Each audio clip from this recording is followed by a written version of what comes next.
Guest was on the programme earlier this year as World Rally Academy champion.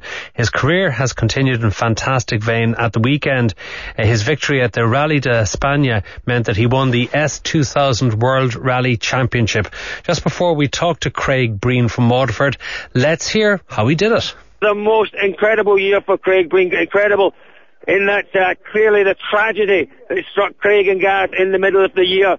A lot of people that would have absolutely got them down, but Craig Breen has fought on. He's driven through the year with Gareth Roberts next to him in the car. He's done this for Gareth Roberts. Craig Breen is the 2012 Super 2000 World Rally Champion. This, for me, is the story of the year. Breen, with tears in his eyes, he's on the roof. Paul Nagel's on the roof with him. Nagel, a former IRC champion. That is a sight that we all wanted to see. Nagel and Breen on top of the car. Craig looks to the heavens. He points one finger to the heavens and towards Gareth Roberts.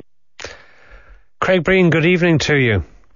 How are you doing? I'm very well. You better explain to some listeners who mightn't have known the story, please, about the tragedy that did hit you halfway through the year and Gareth Roberts, who we heard referred to there, please. Obviously in June we were asked to go and do a round of the IRC, which was another championship, the Intercontinental Rally Challenge, and it was on in Sicily, the Tago Florio Rally. It's quite a famous rally going back over the years, and we had a very unfortunate accident while we were doing quite well in the rally, and we slid off the road and we hit an Armco barrier, and the Armco barrier penetrated the car, and unfortunately I lost Gareth in the accident, and I've been bearing the brunt of it ever since. Yeah, how did you manage to pick yourself up and get back in the car after that happening? I had massive support from a whole host of different people, but no more so than Gareth's family. They were absolutely 1000% behind me getting back in a rally car again, and wanted me to get back as long as I felt I was ready to do it. They were very much wanting me to get back and carry on the dream, and my own family and my own friends were just, they knew that that I was so determined before the accident to achieve my dream that it would be a shame to stop it all, and especially I think they knew that Gareth wanted me to continue as well, and we all had the same dream together, so that was the biggest reason. I presume that when you're racing, before that happened, you always knew the dangers that were involved in rallying, but after it happens, does it put fear in you as you're driving? Does it make you perhaps be more careful and more cautious in how you drive? No, I can't. You can't. If I was to carry on thinking that way, I wouldn't be able to drive a rally car at all. Okay, for sure, the first couple of rallies back was a little bit nerve-wracking, but there'll be no point in pursuing a career if you're afraid of what you're doing. You know what I mean? You need to be absolutely 1000% confident, and what happened was completely a freak accident. The chances of whatever happening again are so slim. So that's the way I have to think about it. So tell us about winning this World Rally Championship. Just how important has that been to you? Well, for me personally, it's a massive achievement after what happened this year. I just when I went back rallying again, I made a promise to myself that I was going to give it absolutely everything to try and win it. I didn't want to go back and make up the numbers. I wanted to win it for Gareth and make everybody proud. And it's to win it now and to pull it off.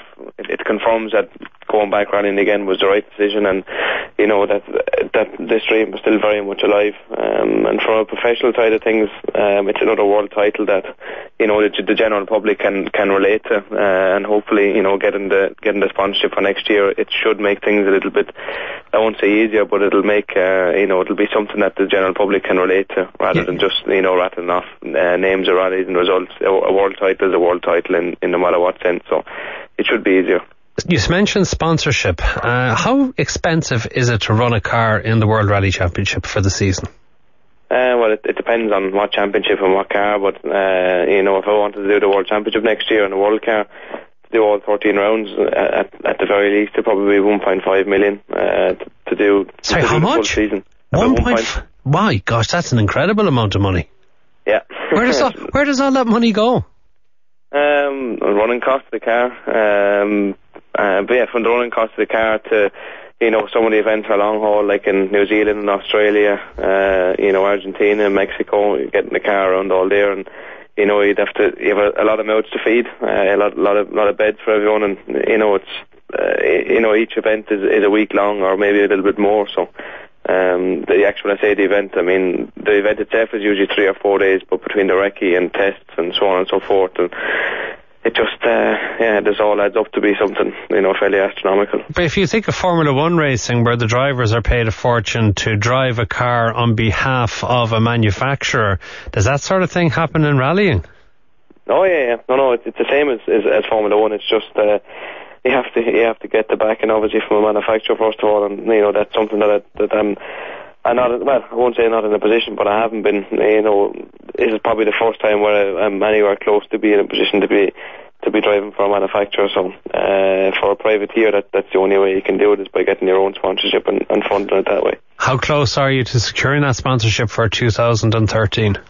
Well, at the moment, you know, not close at all, because we're only back off the win at the weekend, and we're only starting to work on it the last 2 or 3 days. So, okay, the initial groundwork has been done, but, you know, we don't have anything in concrete yet. Well, best of luck with that. Hope very much it goes well to you, and that you continue to have the success that you've enjoyed this year, particularly that you overcome such personal tragedy in doing so. Craig Breen, thank you very much for taking the time to join us on the programme.